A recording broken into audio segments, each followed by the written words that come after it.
Bonjour à tous et bienvenue pour la matinale, l'émission quotidienne de CMC Markets qui débute à 10 heures.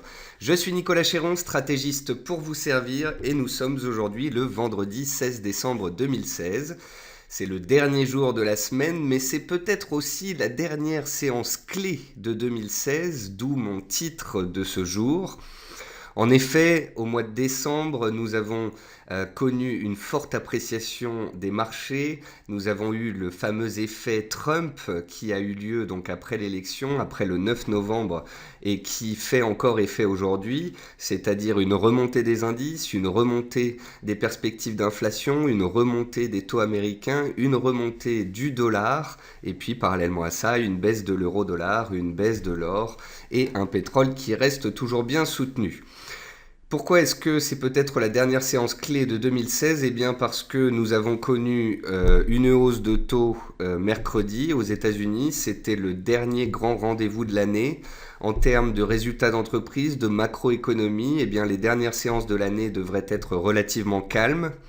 En plus de cela, la semaine prochaine, nous allons rentrer dans les périodes des fêtes, c'est-à-dire que pour de nombreux traders, de nombreux gérants, eh bien l'année va se terminer potentiellement aujourd'hui. Et puis pourquoi aujourd'hui c'est une séance un peu particulière? Eh bien parce que ce sont les 4 sorcières, c'est-à-dire que c'est l'échéance mensuelle et trimestrielle sur les produits actions, futures et options. C'est-à-dire que certains opérateurs vont peut-être rouler leur position, couper leur position, ça peut entraîner un peu de volatilité sur les marchés. Donc on verra si ce soir la tendance reste haussière sur les indices boursiers ou si au contraire en cette journée des 4 sorcières et peut-être en cette dernière journée de volatilité et de volume de l'année avant des fêtes un peu plus calmes, eh bien nous pourrions avoir une reprise en main des vendeurs. Pour l'instant, on est dans un marché calme, toujours haussier et on va donc faire un point complet ensemble sur ces marchés. Bienvenue à tous ceux qui viennent de nous rejoindre. Je salue également tous ceux qui nous regardent sur YouTube. Vous êtes de plus en plus nombreux et je vous en remercie vivement. Avant toute chose, un avertissement sur les risques concernant le caractère purement informatif de cette présentation et les CFD. Je vous invite à en prendre note. Vous pouvez utiliser les fonctions de chat et de questions-réponses en haut de votre écran pour pouvoir converser avec moi. Dans cette émission, on verra les dernières actualités marché, macro, actions, les statistiques économiques passées et à venir, une figure graphique reconnue par la plateforme de CMC Markets et bien évidemment, je répondrai à vos éventuelles questions. En termes d'actualité marché, le DAX travaille les 11 400 points, objectif haussier clé et résistance de 2015. Souvenez-vous, alors que le DAX était enfermé dans un range entre les 10 200 et les 10 800 points pendant 4 mois, eh bien nous avions défini par report de ce range un objectif haussier théorique à 11 400 points. Cet objectif a été atteint, c'est un objectif majeur pour certains investisseurs, c'est une borne sous laquelle certains ont pris des bénéfices hier. Néanmoins, pour l'instant, il n'y a pas d'échec cuisant sous cette résistance. C'est la même chose sur le CAC 40 qui est confronté à la zone des 4830-4840 points. C'est le haut d'un canal haussier, on va le voir ensemble dans la partie graphique. Néanmoins, même si on est sous résistance, permettez-moi plutôt d'accorder de l'importance à la tenue des supports, au fait qu'on ne casse aucun seuil technique à la baisse, plutôt que d'accorder de l'importance aux résistances qui, dans une tendance haussière, sont faites pour casser. C'est la raison pour laquelle, depuis plusieurs séances, plutôt que de vous parler de résistance en permanence, je vous parle des supports. Je sais que cette tendance haussière est difficile à suivre, à prendre, à jouer, à mettre à profit. Certains n'y arrivent pas, autant ne pas s'y frotter.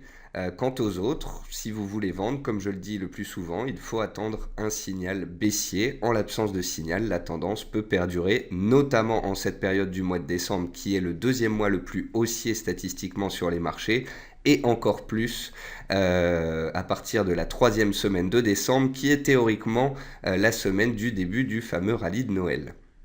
Le VIX, lui, est à son plus bas de l'année, il est à 13 points, il est synonyme d'une complaisance des opérateurs et ce qui corrobore donc la tendance haussière sur les marchés.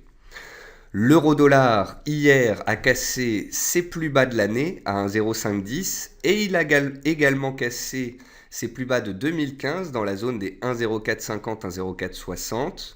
On a accéléré sous ce seuil à la baisse puisque des vendeurs se sont placés et ont voulu jouer l'accélération. On est allé sous les 1,04 hier, dans la zone des 1,03 60 70, et on est remonté ce matin dans la zone des 1,04 40, donc sous cette fameuse résistance des 1,04 50 60 qui sont les plus bas de 2015. Si ce soir on repart à la baisse dans le sens de la tendance sous les 1,04 50, c'est que cette cassure est effective et qu'effectivement donc on pourrait avoir plus de baisse comme l'anticipent certains. Par contre, attention, si l'euro-dollar devait clôturer au-dessus des 1,0450, voire même 1,0470, eh bien peut-être qu'il reviendrait faire un pullback vers la zone des 1,0520, qui étaient les anciens plus bas précédents. Donc voilà, l'euro-dollar est baissier en données trimestrielles, mensuelles, hebdomadaires et journalières. Quant aux signaux baissiers qu'il vient de donner, il faudra les valider parce que je trouve que le consensus est particulièrement baissier et l'euro aime bien piéger les opérateurs lorsque le consensus est trop unanime. Concernant le blé, qui tout double à 388 cents par boisseau, on avait vu ensemble il y a à peu près 2 semaines que le blé réagissait sur ses plus bas annuels dans la zone des 370 cents. Par la suite, il avait cassé sa résistance à 388 cents et puis il avait un peu accéléré à la hausse. Malheureusement, il revient sur ce seuil.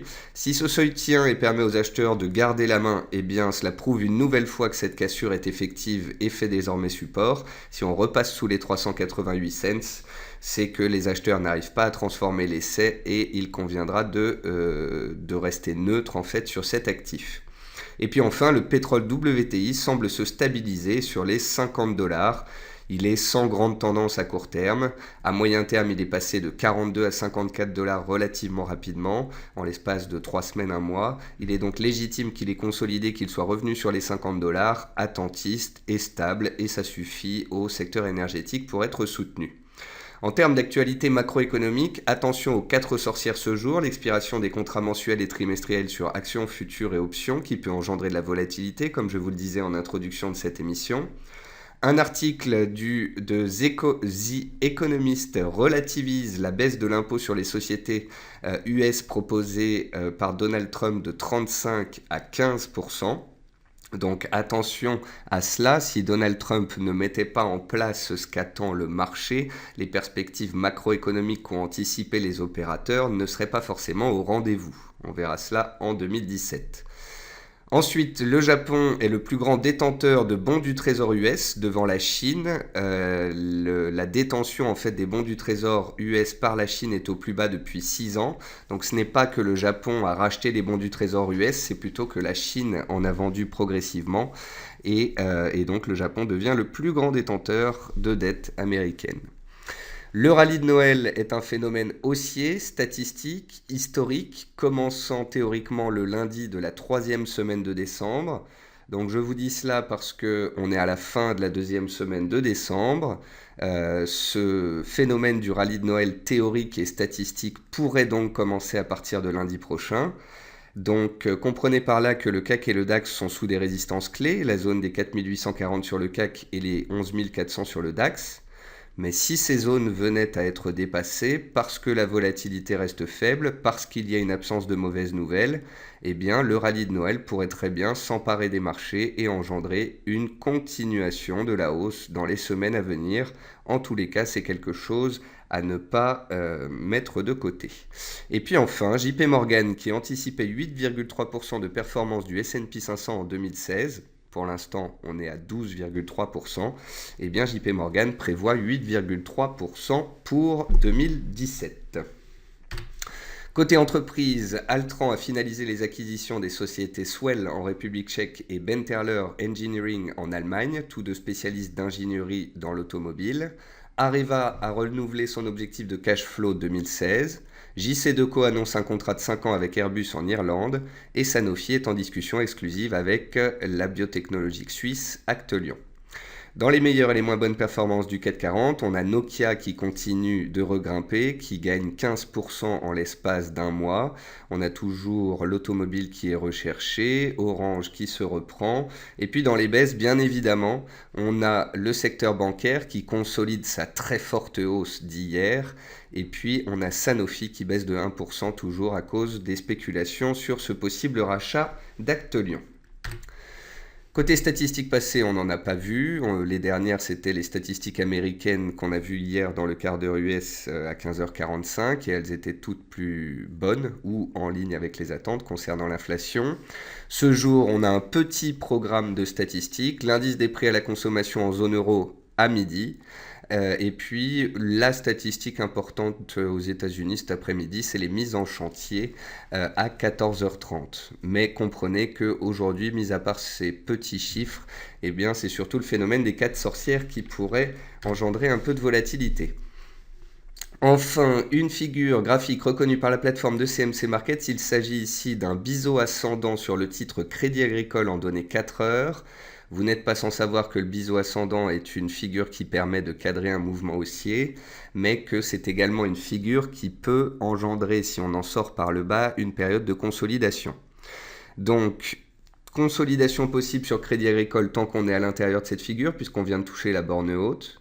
Si on arrive à prendre appui sur la borne basse, on peut repartir à la hausse, tout comme l'a fait Vallourec hier et aujourd'hui. Je vous ai montré un biseau hier sur Vallourec en vous disant c'est pas parce qu'on est dans un biseau qu'on va en sortir par le bas tout de suite. On peut très bien se servir de ce biseau pour cadrer la hausse et le jour où on en sortira, on parlera de baisse. Donc voilà mon message sur Crédit Agricole. Crédit Agricole à l'image des bancaires consolide. Si et seulement si on venait à sortir de ce biseau par le bas et que les bancaires consolidaient un peu plus nettement dans leur ensemble, alors on pourrait anticiper des faiblesses sur l'indice 440 et puis le DAX sous les fameuses résistances dont on parlait tout à l'heure. Si au contraire on fait une petite latéralisation puis on repart à la hausse, attention, les acheteurs garderaient la main. On va passer sur la plateforme de CMC Markets. Je me reconnecte, j'en profite pour lire vos questions. Eric me pose une question concernant Technip et concernant Corian. On va regarder ça. Concernant Corian, je l'ai regardé tout à l'heure, Eric. Ce qui est positif, c'est que le titre a baissé ces dernières séances pour venir chercher appui sur sa MM20 jours. Et il est reparti très nettement à la hausse ce jour pour attaquer de nouveau sa MM50 jours dont vous me parlez effectivement. Donc tendance haussière pour Corian à court terme qui pourrait continuer de grimper si elle dépasse sa résistance. On va la regarder tout à l'heure dans la rubrique Action. Ensuite, PV me parle de l'or, on verra ça tout à l'heure. Et puis PV me dit, peux-tu m'éclairer, le 10 ans US est-il inversement corrélé à l'or? En fait, plus l'anticipation d'inflation et de croissance est forte, plus les taux américains grimpent. Plus les taux américains grimpent, plus le dollar grimpe. Et inversement à cela, eh bien, l'or baisse. Plus les taux montent, plus le dollar monte, plus l'or baisse. Voilà. Bon, j'ai lu vos questions, je vois à peu près ce dont vous voulez parler. On va parler des indices dans un premier temps. Donc vous voyez, là on a le DAX sous les yeux. Le DAX nous a fait une séquence haussière depuis la fin juin ici et le Brexit jusque l'été. Ensuite une séquence de consolidation et là on est de nouveau dans une séquence haussière. Il y a un report que je n'avais pas encore fait, que j'ai vu hier soir avec des clients quand on faisait une formation. Ici, vous avez une vague haussière qui fait 1600 points en fait sur le DAX. Et si on reporte cette vague haussière à la borne basse du range dans lequel le DAX était avant, ça nous donne un objectif théorique à 11 800 points. Vous voyez, on prend la hausse ici et on reporte la hausse au bas du range. Et encore qu'on pourrait reporter la hausse au haut du range à la cassure. Mais je préfère à la limite prendre un objectif moins gourmand. Donc vous voyez, en prenant la hauteur du range ici de 600 points et en la reportant à la hausse, on avait trouvé cet objectif des 11 400 points. Donc il est clair que la tendance est haussière à moyen terme, elle est haussière à court terme, mais on vient d'atteindre un seuil majeur. Et on est aujourd'hui le jour des 4 sorcières. Donc si on assiste à des petites prises de bénéfices sous ce seuil, c'est normal. Pour ma part, tant que le DAX est au-dessus des 11 230 points, l'analyse technique dit qu'il est haussier et que les acheteurs peuvent reprendre la main à tout moment et engendrer de nouveaux records. Dans les séances à venir, comme je vous l'ai expliqué, on verra si on dépasse les 11 400 points ou pas, parce qu'on va arriver dans une période favorable au marché actions, la fin d'année, une faible volatilité, une absence de grands rendez-vous. Il n'est pas inconcevable que ce seuil casse. Si ce seuil casse, les objectifs haussiers théoriques ressortent à 11 685 et 11 820 points. D'ailleurs, les 11 820 points qui sont un seuil horizontal, eh bien on les a donc retrouvés en prenant la hauteur du mouvement précédent et c'est donc une zone théorique possible sur le DAX. Donc si à tout moment on a un échec sous résistance, je deviendrai un peu plus prudent. Si on a une cassure de support, la tendance deviendra neutre et on sera donc sur le qui-vive. En attendant, permettez-moi de rester factuel, pragmatique et haussier. Il n'y a pas de volatilité, il n'y a pas de mauvaises nouvelles.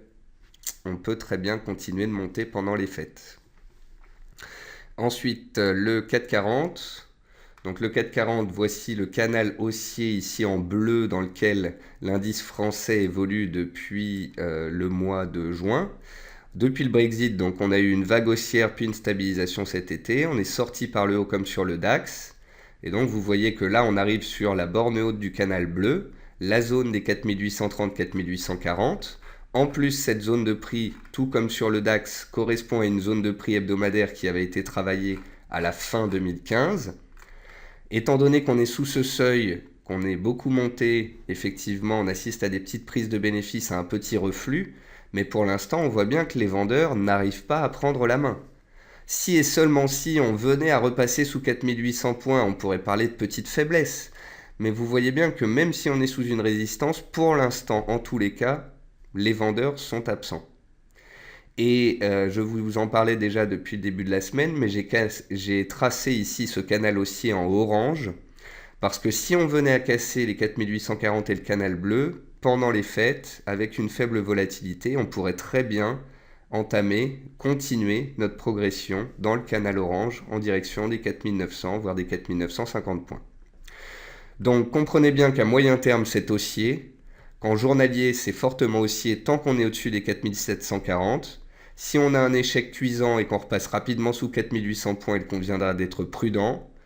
Seule une cassure des 4740 points invaliderait la tendance haussière et nous ferait redevenir neutre. Et puis, comme je vous l'ai expliqué, si on sort par le haut, on peut très bien continuer de monter, les acheteurs gardant la main pour l'instant sur ces marchés. Bien évidemment, il faut suivre le marché directeur, le S&P 500. Le S&P 500, je vous le montre en données hebdomadaires. Donc voici un graphique sur 2 ans sur le S&P 500, l'indice directeur américain. Vous pouvez voir que j'ai tracé une oblique qui passe par les plus hauts de février 2015 et mai 2015 et qui passe par les plus hauts que l'on a touchés ici à 2275-2277 points. Donc c'est le fait qu'on atteigne cette résistance après avoir gagné plus de 10% en ligne droite qui fait qu'on assiste à des prises de bénéfices. En attendant, en données haussières, on est bel et bien dans un mouvement haussier bien construit avec une hausse, une conso, une hausse, une conso. Tant qu'on est au-dessus de la zone des plus bas de la semaine, les 2248-2250, les acheteurs ont la main et on pourrait retourner challenger les 2276. Et si on venait à casser cette zone de prix pendant les fêtes, on pourrait aller chercher les 2300 points. Seule une rupture, vous l'aurez compris, des plus bas des dernières séances engendrerait une certaine neutralité et inviterait à la prudence les acheteurs qui jusqu'ici gardent clairement la main.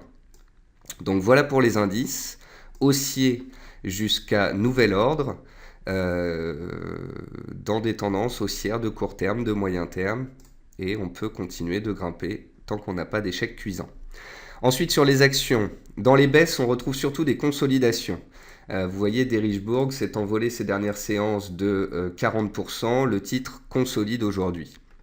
Spire Communication, elle est dans une tendance baissière très puissante et elle est délaissée. C'est un cas un peu particulier. M6, elle était montée fortement, elle consolide. Zodiac, on est toujours dans un range. Sanofi consolide à cause de spéculations concernant l'achat d'Actelion, mais elle reste dans un range et elle en approche de la borne basse, donc son potentiel baissier semble limité tant qu'on est au-dessus des 74 €. EDF, elle est baissière, elle a été impactée par une mauvaise nouvelle hier. Par contre, vous voyez ce jour, c'est intéressant, ce test des 9,60, c'est le plus bas de ces dernières semaines et on semble y réagir. Donc, sait-on jamais, même si EDF est en tendance baissière mensuelle, hebdomadaire et journalière, on vient de toucher un support clé à 9,60. Tant que ce support tiendra, il se pourrait qu'on assiste à une stabilisation, voire une tentative de rebond sur ce titre. Et puis on va regarder ensuite dans les hausses. Vous l'aurez compris, dans les baisses, il n'y a pas grand-chose. Dans les hausses, on retrouve Corian. Donc Corian, on avait vu qu'elle réalisait un beau double bottom sur les 24 euros il y a à peu près 2 semaines. Elle s'est reprise vers une zone de résistance et sa MM50 l'ont fait refluer. On est revenu tester MM20 et là on a une très belle réaction haussière. Donc vous voyez, on passe jamais d'une tendance baissière à une tendance haussière. On passe d'une tendance haussière à une tendance neutre, on travaille la zone et ensuite si les acheteurs enfoncent le clou et cassent les 27 euros, eh bien la tendance de court terme deviendrait haussière et on pourrait continuer de grimper peut-être en direction des 29 voire des 30 euros. Donc en tous les cas, tant qu'on est au-dessus des mêmes 20 ici, les acheteurs à court terme semblent avoir repris la main. Eramet, c'est un exemple, c'est ce qui me fait aimer l'analyse technique, vous voyez. Eramet, quand elle a approché des 15 euros, ici elle était en tendance baissière ultra puissante. Et on avait tracé une oblique qui passait par tous les plus hauts du titre. Et lorsqu'on avait eu un beau retournement ici à 18 euros, on avait commencé à suivre la hausse. Ensuite, on a cadré la hausse ensemble pendant des semaines, des mois dans ce beau canal haussier. On avait vu l'échec à 50 euros, le reflux dessous, mais le passage en force par la suite invitait à voir plus haut. Et je vous avais montré ce graphique hebdomadaire qui montrait les cours de 2013 à 2016 et je vous ai montré la zone des 64-65 euros comme une zone vraiment très importante à long terme. Je vous ai dit la semaine dernière que le titre avait quadruplé et était venu chercher cette zone majeure de prix et qu'il fallait désormais se méfier. On est passé de 66 euros à 54 euros. On a perdu 12 euros sur la valeur, soit un peu moins de 20%. Et où s'est arrêté Eramet ce matin? Pile poil sur la borne haute de l'ancien canal dans lequel elle évoluait. C'est quand même magnifique. Tentative haussière au-dessus de résistance, on reflue, on perd 15%, on réagit sur une ancienne résistance devenue support. Tant qu'Eramet sera au-dessus des 53,50 euros, elle peut repartir à la hausse. Si on casse les 53,50 euros, on réintègre le canal et on pourrait consolider un peu plus. Concernant AB Science, on en a parlé hier. AB Science était posée sur support mais elle ne réagissait pas. Eh bien, heureusement, en fin de séance, hier sur AB Science, les acheteurs ont pris la main. Le MACD qui allait croiser à la baisse fait un non-croisement et se réécarte. Les acheteurs ont fait un bel avalement haussier hier et ont cassé les 12 euros dont on parlait. Et aujourd'hui, ils transforment l'essai. Tant qu'on est au-dessus des 12 euros, on peut considérer que les acheteurs ont la main. Donc, en gros, pour faire un résumé de la situation sur AB Science, sur 2 ans, on est dans une petite tendance haussière à faible pente, avec des fortes hausses, des fortes baisses. On a vu le support testé au mois de novembre, on a vu la cassure de la résistance oblique fin novembre, le titre s'est stabilisé pendant 2 semaines, et qu'est-ce qu'il a fait là? Il a pris appui ces dernières séances sur une zone clé, les 11,60 € qu'on avait testé ici au mois de juillet, qu'on avait testé ici au mois de septembre avant de les casser. On a testé ce pivot et les acheteurs ont pris la main. Donc clairement, tant que le titre AB Science évoluera au-dessus des 12 euros, mais surtout des 11,50 €, les acheteurs ont la main et un scénario haussier de moyen terme pourrait potentiellement se développer. Ensuite, Valorec. Valorec, c'est l'exemple type du fait qu'il ne faut pas anticiper une sortie de biseau par le bas tant qu'elle n'est pas réalisée. Valorec est un titre haussier, très corrélé au pétrole, qui reste solide ces derniers temps. Tant que le pétrole est au-dessus de 50, ça lui plaît, ça veut dire que le business peut reprendre dans le secteur pétrolier. Vous voyez que petit à petit, Valorec fait des plus hauts et des plus bas de plus en plus bas, elle est donc dans une belle tendance haussière de court et de moyen terme. Certes, elle est dans un biseau, mais tant qu'elle n'en sort pas par le bas, on peut continuer de grimper progressivement. Et le jour où on sortira par le bas de ce biseau, on en parlera ensemble et on dira à ce moment-là qu'il faudra se méfier puisque la tendance haussière semble s'essouffler. Ensuite, on a Selectis qui se reprend aussi dans les biotech. CGDIM dont on parlait ensemble ces derniers jours et dont on voyait qu'elle réalisait un beau double bottom de moyen terme, même si c'est une valeur qui n'est pas très traitée, qui n'est pas très liquide, elle continue de se reprendre petit à petit. CGG Veritas tente de s'accrocher à ses anciens plus bas du mois de février. On verra dans les séances à venir si elle arrive à repasser au-dessus des 13,90 €. Pour l'instant, c'est difficile. Areva, elle est soutenue et elle est à surveiller. car elle est dans un petit triangle. Si elle en sort par le bas, les vendeurs reprennent la main. Si on en sortait par le haut, par contre, étant donné qu'il y a un peu d'actualité sur le titre en ce moment, il faudrait surveiller au-dessus des 4,80 €. On pourrait avoir un beau décalage haussier. Et puis ensuite, dans les hausses, on a des hausses tranquilles. Valeo sur ses plus hauts annuels.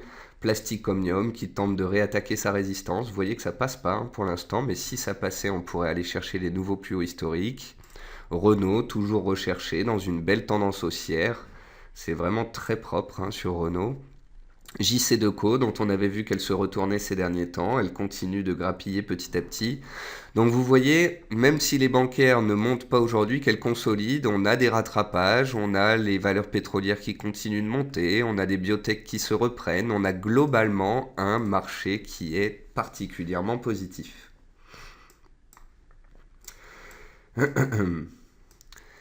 Alors ensuite, on va passer aux matières premières. Si j'ai oublié une action, faites-le moi savoir, je le regarderai après. Alors, sur les matières premières, on va parler de l'or. Ensuite, vous vouliez qu'on regarde le palladium. Alors, le palladium, c'est la plus forte baisse du jour. Donc, le palladium en données hebdomadaires, ça donne ceci. Vous voyez tout de suite, quand on se met en données hebdomadaires, on comprend pourquoi le palladium baisse depuis 2 semaines. En fait, le palladium, en 2016, il est remonté toute l'année. Mais ces dernières semaines, il travaillait une zone ici à 750 $ qui correspondait à des plus bas de 2014 et 2015. On a tenté de passer en force, mais ça n'a pas réussi. Et puisqu'on a clôturé sur la zone de résistance et que la semaine suivante, les vendeurs ont pris la main, on a fait une sorte d'étoile du soir en données hebdomadaires. Et cette étoile du soir produit son effet baissier cette semaine. On est graduellement quand même haussier à moyen terme, mais on n'est pas sur support. Donc la résistance est à 740, le support est vers 660, on est un peu au milieu de nulle part. Et en données journalières, vous voyez donc l'échec sous résistance, l'épaule tête-épaule qu'un lecteur m'avait signalé sur Twitter a bien fonctionné et elle a produit son effet baissier. Mais là, à court terme, on est un peu entre deux eaux, on a bien baissé, on a retracé 50% de la hausse précédente, donc là on est sur une zone qui n'est pas évident. Il n'est pas évident d'anticiper la suite. Ensuite, une matière première que je vous invite à surveiller quand même, c'est le cuivre. Les cours du cuivre sont dans une sorte de triangle, il faudrait surveiller la sortie de ce triangle, soit par le haut, soit par le bas. Vous voyez, en données hebdomadaires, ce que donne le cuivre, ça donne une résistance qui passe par les plus hauts de 2012, 2013 et 2016. Pour l'instant, ça ne passe pas. Donc on est en consolidation horizontale sous cette résistance. Si on sort par le bas de ce triangle, c'est plutôt mauvais pour la suite. On reviendrait vers les plus bas de mi-novembre. Si on arrivait à sortir par le haut, on casserait aussi l'oblique baissière de moyen terme et ce serait un signal très puissant. Mais pour l'instant, on n'y est pas. Ensuite, sur le pétrole, on se stabilise. On a baissé lundi, mardi, mercredi, jeudi, on a pris appui sur les 50 $ et on s'est stabilisé. Il n'y a plus de tendance forte sur les cours du pétrole. On est dans une latéralisation possible et je ne peux pas vous dire plus à court terme en l'absence de signaux du marché. Concernant le gaz, on continue de consolider. C'est exactement la même chose qu'il se passe ici que ce qu'il s'était passé au mois de juillet. On avait eu 30% de hausse, une conso. On a eu 30% de hausse, une conso. Les cours du blé, les voici. Les cours du blé, donc, qui sont toujours sous le joug d'une tendance baissière de moyen terme qui n'arrive pas à lâcher prise. Les vendeurs gardent la main. On avait vu un double bottom sur les plus bas annuels et puis on avait vu la cassure des 388 cents qui donnait la main aux acheteurs, mais malheureusement, ils n'arrivent pas à la garder. Si aujourd'hui, on arrive à se reprendre sur ce seuil, c'est positif. Et si par la suite, on cassait l'oblique de moyen terme, ce serait un signal fort. Si on plonge au contraire sous les 388, on reviendrait théoriquement vers les plus bas et on attendrait plus tard pour parler de retournement. Les vendeurs garderaient la main. Ensuite, le jus d'orange, après avoir échoué sous ses plus hauts annuels, il a cassé son support court terme et son support moyen terme. Tant qu'on est sous les 202, les vendeurs gardent la main et on est dans un scénario correctif de moyen terme. Le blé, donc Olivier dit, est-ce que le blé n'est pas parti pour retracer 50% de hausse de décembre ? La hausse de décembre, elle était toute petite, Olivier, quand même, donc Donc ce serait bien qu'ils se reprennent aujourd'hui, qu'ils repartent à la hausse, sinon c'est que de nouveau, il n'y a pas de momentum haussier, il n'y a pas de dynamisme, donc c'est pas si intéressant que ça. Les cours du riz, on avait vu qu'ils étaient repartis à la baisse, et donc on va peut-être revenir vers les plus bas annuels. J'attends soit une cassure de résistance, soit un test de support. On est un peu entre deux eaux. Vous l'aurez remarqué, on est vraiment entre deux eaux sur de très nombreux actifs, hein. Le palladium, on n'est ni sur résistance ni sur support. Le pétrole, on s'est stabilisé. Le gaz, on a consolidé déjà pratiquement 10% depuis les plus hauts, mais on n'est pas non plus sur support. Le blé, on est sur un pivot. Le jus d'orange, on a déjà bien consolidé. Donc, il faudra voir ce qui se passe aujourd'hui. Le sucre, c'est pareil, il a bien baissé, donc là il tente de se reprendre. Il n'est pas haussier, il reste baissier, mais le chandelier d'hier invite à la prudence. Donc ça fait beaucoup de matières premières qui sont vraiment entre deux eaux. Et le cours de l'argent, on a eu une forte baisse, mais on tente de s'accrocher à la zone des 16 dollars qui avait fait support ici fin mai, début juin.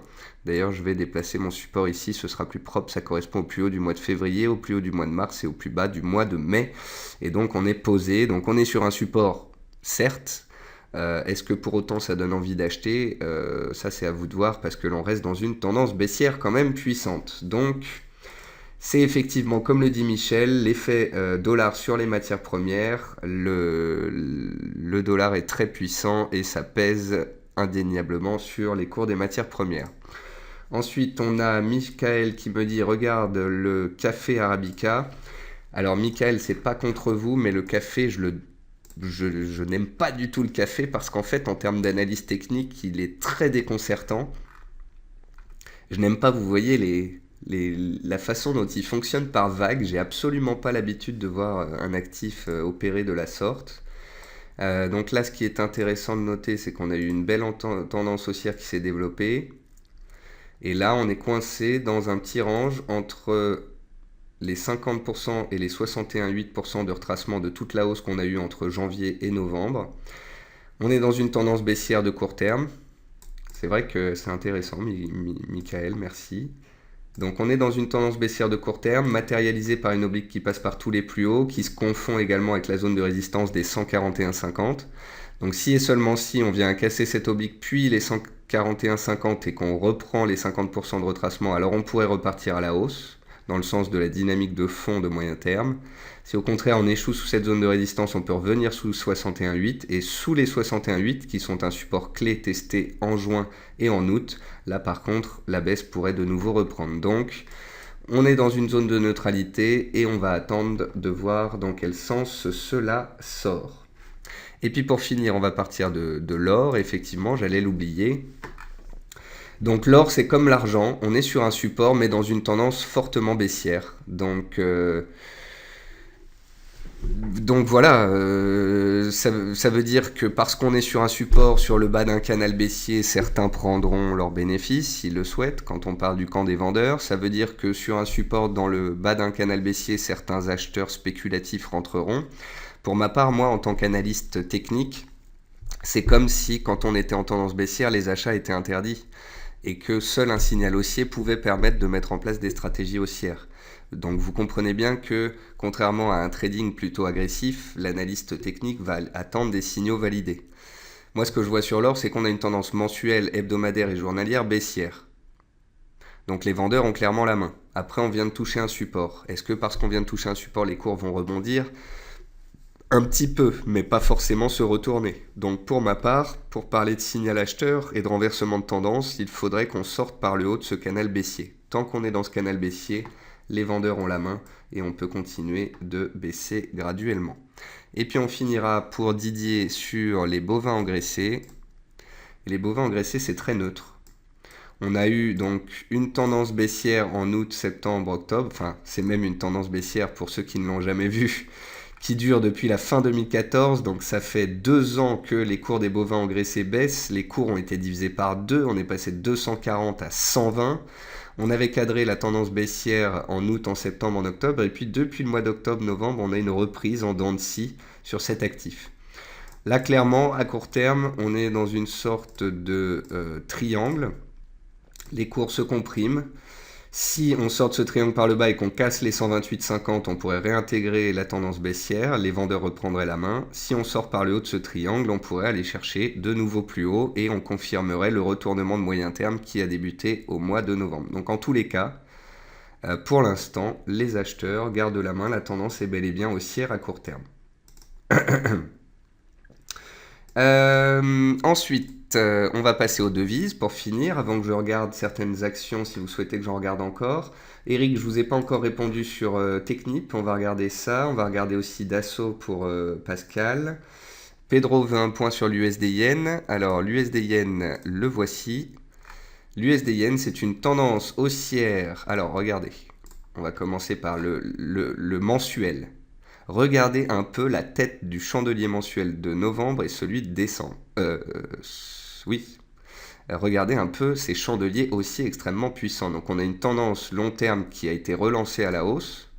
On a une tendance moyen terme qui est fortement haussière. Tant qu'on sera au-dessus des 116 yens, ancienne résistance redevenue support. Et en données journalières, on est dans une tendance haussière matérialisée par un canal haussier. Tant que les cours sont dans ce canal, les acheteurs ont la main, on peut continuer de grimper vers les 120. Si et seulement si on casse la borne basse de ce canal, on pourrait revenir chercher le support des 116. Mais pour l'instant, c'est comme les indices. La tendance est clairement haussière, les acheteurs ont la main. Et pour l'instant, et ce jusqu'à nouvel ordre, il n'y a aucun signal baissier. Ah, Paul me pose une question intéressante. Et ça me permet de faire un petit parallèle avec l'USD Yen. Paul me dit, n'a-t-on pas une ETE en données 4 heures sur le S&P 500? Alors vous allez me dire, mais Nicolas, quel est le rapport avec l'USD Yen? Alors je ne sais pas si vous aurez remarqué, mais l'USD Yen et le SP500, c'est quand même une très forte corrélation. En fait, en ce moment, les indices remontent en même temps que le dollar remonte, donc les indices et le dollar sont corrélés. Donc le S&P 500 et l'USD Yen sont corrélés. Alors, Paul a vu une ETE en données 4 heures sur le SP500. J'en ai moi-même parlé hier sur Twitter. C'est pour vous dire que je ne suis pas contre des scénarios baissiers éventuels. Et donc mon message sur Twitter disait, comme d'habitude, nous avons une potentielle, en tous les cas, certains parlent d'une potentielle épaule-tête-épaule en données 4 heures sur le S&P 500. Si cette épaule-tête-épaule venait à se valider et qu'on cassait les 2248-2252 à la baisse, on validerait donc cette figure puisqu'on casserait la ligne de coup et il y aurait alors à la clé une consolidation de plusieurs pourcents qui pourrait nous faire revenir peut-être vers 2220-2230. On est d'accord sur cet hypothétique scénario d'une potentielle ETE qui demande validation. Donc moi, il n'y a aucun problème. Si cet après-midi, à cause des 4 sorcières, il y a de la volatilité, les investisseurs sortent des marchés, on casse le support sur le S&P 500, on valide une ETE, on échoue sur les résistances sur le CAC et le DAX, je veux bien constater et le dire, les vendeurs auraient pris la main à court terme et on rentrerait dans un scénario de consolidation. Mais cette probable TE ne serait validée qu'en cas de cassure de la ligne de coup. En attendant, cette ligne de coup, c'est un support, et tant que ce support tiendra, les acheteurs ont la main. Donc, vous pouvez surveiller une ETE sur le S&P 500, vous pouvez surveiller des cassures de support sur l'USD Yen, mais tant qu'il n'y en aura pas, on restera haussier. Je vais repasser rapidement quand même sur les devises pour vous montrer l'euro-dollar. Donc l'euro-dollar... Le voici. Donc l'euro-dollar, on peut mettre le support de long terme en rouge puisqu'il devient résistance. On va supprimer support et on va mettre seuil long terme. Donc prenons un graphique hebdomadaire de l'euro-dollar. L'euro-dollar entre 2015 et 2016, c'est un range entre 1,04 50 60 et 1,14 1,15, voire même 1,16 1,17 sur des excès, mais sinon c'est surtout 1,14 50 qui a été travaillé. Donc vous pouvez voir tendance baissière mensuelle, tendance baissière hebdomadaire, tendance baissière journalière. Si et seulement si ce soir on clôture sous les 1,0460, on valide une cassure de seuil long terme. D'ailleurs, il serait bien qu'on accélère en direction des 1,04 pour valider clairement cette cassure.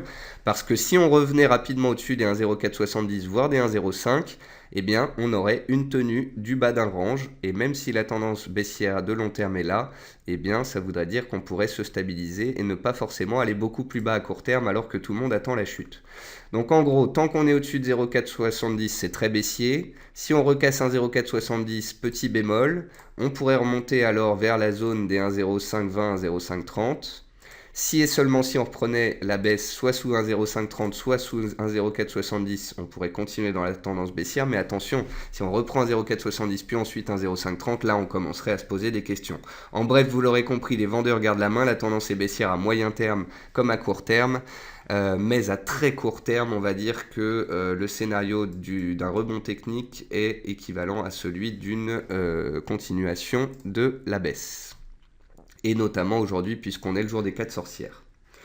Mich nous dit la chute du S&P 500 ferait obligatoirement chuter le CAC 40 malgré la hausse du dollar qui rend l'Europe attractive. Oui, Michel, les indices sont très corrélés entre eux et c'est pas un petit effet dollar qui va faire que les actions européennes vont réussir à monter toutes seules ou à tenir alors que les indices américains baissent. Ça, on entend parfois parler de ce genre de phénomène potentiel à la télé, mais moi je vous le dis, historiquement, ça n'a jamais fonctionné. Le CAC 40 n'est jamais monté tout seul alors que l'indice américain, le S&P 500, baissait. Ça a pu arriver peut-être à des séances très rares pendant quelques heures sur des effets d'annonce très particuliers, mais sinon, globalement, historiquement, dans 99% des cas, si le S&P 500 baisse, le CAC baisse. Ensuite, Paul me dit d'où ma question. J'ai vu cette ETE sur Twitter. Merci Paul. En fait, c'est fait pour que vous me relanciez dans la matinale et que je puisse l'expliquer à tout le monde. Ensuite, JB. Puis je sais Paul que vous aimez bien discuter analyse technique, donc vous êtes un bon client et je vous en remercie. Ensuite, l'USD CAD pour JB. Donc l'USD CAD, il a fait. En fait, vous voyez mon graphique, mon graphique parle de lui-même, je pense. On était dans un canal haussier moyen terme, puis on s'était mis dans une forte hausse en octobre-novembre avec la hausse de taux attendue, mais parce que le pétrole a explosé à la hausse, l'USD-CAD est redescendu assez nettement. Et là, en fait, ce qui se passe depuis le début de la semaine, c'est que le pétrole consolide, donc le CAD se renforce, et en plus de ça, le dollar grimpe depuis mercredi et la hausse de taux. Donc on a une belle tendance haussière qui se décide à court terme sur l'USD-CAD. Par contre, attention, vous avez vu qu'on est en train de revenir pile poil sur cette oblique clé ici à 1,34. Donc si dans les séances à venir, le pétrole devait continuer sa chute, devait accélérer sous 50 dollars et le dollar restait ferme, on pourrait casser les 1,34 et continuer de grimper. Mais le scénario qui semble le plus probable, en fait, c'est que le dollar reste fort, mais que le pétrole reste fort aussi, et peut-être qu'on assiste à une stabilisation. Parce qu'en fait, on a eu une tendance baissière et un contre-coup haussier. On a retracé 50% de la baisse. On est allé buter sous une ancienne résistance oblique. Donc, tant que le dollar reste soutenu et que le pétrole est neutre, on peut continuer de grappiller. Mais si à tout moment le pétrole devait remettre un coup de collier à la hausse, ça pèserait de nouveau sur cette paire et ça engendrerait de la neutralité. Donc mercredi soir, quand on a clôturé à 1,3280, sur Twitter, je vous ai mis le plus beau chandelier de la soirée est l'avalement haussier sur l'USD CAD. Le lendemain, on gagnait 150 points. Par contre, là, maintenant qu'on a fait l'objectif haussier de court terme, qui est cette résistance des 1,34, j'aurais tendance à être sur mes gardes. Donc, si j'étais acheteur, on va dire que j'aurais tendance à cadrer la hausse dans des données horaires. Et ça me permettrait justement de rester haussier tant qu'on fait des plus bas de plus en plus haut. Vous voyez ? Tant qu'on continue de faire des plus bas de plus en plus haut, on est haussier, on peut continuer de grimper de nouveau vers 1,34. Mais si à tout moment on casse un plus bas précédent en données horaires, eh bien, la neutralité prévaudrait. Ensuite, je vais revenir donc sur Technip. Et je pense que ce sera d'un des derniers actifs qu'on verra ensemble dans cette émission. Si vous voulez me retrouver pour faire le point cet après-midi et parler de certains titres américains ou d'autres titres français, je suis bon client. Donc vous venez me voir pour le quart d'heure US à 15h45. Donc Technip, la voici. Donc question sur Technip, c'était intéressant. Alors Eric François me dit « Bonjour, pouvez-vous m'expliquer la divergence entre le cours et le RSI sur Technip depuis le 10 octobre, à savoir lequel des deux va rattraper l'autre ?» Donc c'est une question intéressante. Alors il faut savoir que les cours des indicateurs suivent les cours de bourse. Alors oui, là c'est très intéressant. Merci Eric pour cet exemple de divergence baissière de RSI. Donc vous voyez ici le RSI fait un point haut, encore un point haut, encore un point haut, encore un point haut. Et il les fait de plus en plus bas. Et parallèlement à ça, que font les cours? Les cours font un nouveau plus haut, un nouveau plus haut, un nouveau plus haut et un nouveau plus haut. Alors, comment se servir d'une divergence baissière sur le RSI? Eh bien tout simplement, quand vous avez ici un point de RSI qui se fait, si on fait un nouveau plus haut que le précédent et que le RSI matérialise une divergence, ça invite à la prudence. Une divergence baissière montre que les cours pourraient s'épuiser, que la puissance du mouvement pourrait s'épuiser, qu'une consolidation pourrait intervenir. Donc la consolidation, on l'a eue. Le RSI a ainsi pu se détendre. On touche un support clé à 58, la tendance est haussière, les acheteurs reprennent la main sur ce support, donc la tendance repart à la hausse et le RSI continue de se tendre. Puis, le RSI matérialise de nouveau un échec sous sa résistance et un petit double top si on regarde un peu plus précisément sur les 73 points. Que se passe-t-il à ce moment-là? Le cours de bourse n'arrive pas à aller plus haut, la divergence baissière sur le RSI est validée par les prix, ici le 25 novembre par une cassure de range par le bas, les vendeurs prennent la main, on assiste à une consolidation et le RSI se détend.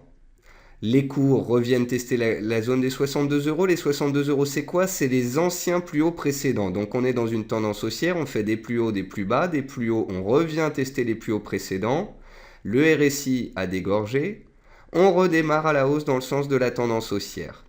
De nouveau, le RSI touche sa résistance et n'arrive pas à la dépasser. Les cours consolident. Et vous remarquerez qu'en fait, c'est très propre. La divergence sur le RSI invite à la prudence quand on arrive sous l'oblique et à chaque fois engendrer des consolidations. Mais vous comprendrez qu'une divergence sur le RSI, à elle seule, ne permet pas l'inversion de la tendance en place.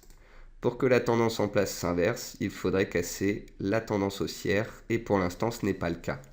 Si on venait dans les séances à venir à casser les supports et à casser les plus bas récents à 65 euros, alors on sortirait de cette tendance haussière, la divergence du RSI ferait son effet et le RSI baisserait en direction de sa zone de survente, la zone des 30. Donc très bel exemple de divergence RSI. Une divergence RSI permet d'alerter sur un état de surachat de court terme. Ça permet soit de sortir du marché pour rentrer plus tard, soit de vendre le marché pour tenter de jouer des consolidations. Vous voyez que ça a été très propre et ça a très bien fonctionné sur ce titre. Mais une divergence RSI à elle seule n'engendre pas un retournement des cours qui ne sera validé que par une cassure des prix. Voilà Eric, j'espère que vous étiez toujours là, c'est bon, vous me dites c'est parfait, merci. Eh bien, voilà pour ce cours sur le RSI. Voilà, donc merci à tous encore une fois d'être présents pour cette matinale. Vous êtes de plus en plus nombreux en live, vous êtes de plus en plus nombreux sur YouTube. J'ai dépassé les 10 000 followers sur Twitter, c'était mon cadeau de la Saint-Nicolas. Je vous remercie à tous d'être dans cette émission au quotidien. Je vous invite à venir me rejoindre à 15h45 cet après-midi pour refaire le dernier point de la semaine. Et sinon, pour ceux que je ne reverrai pas, je vous souhaite un très bon week-end et je vous dis à la semaine prochaine. Au revoir.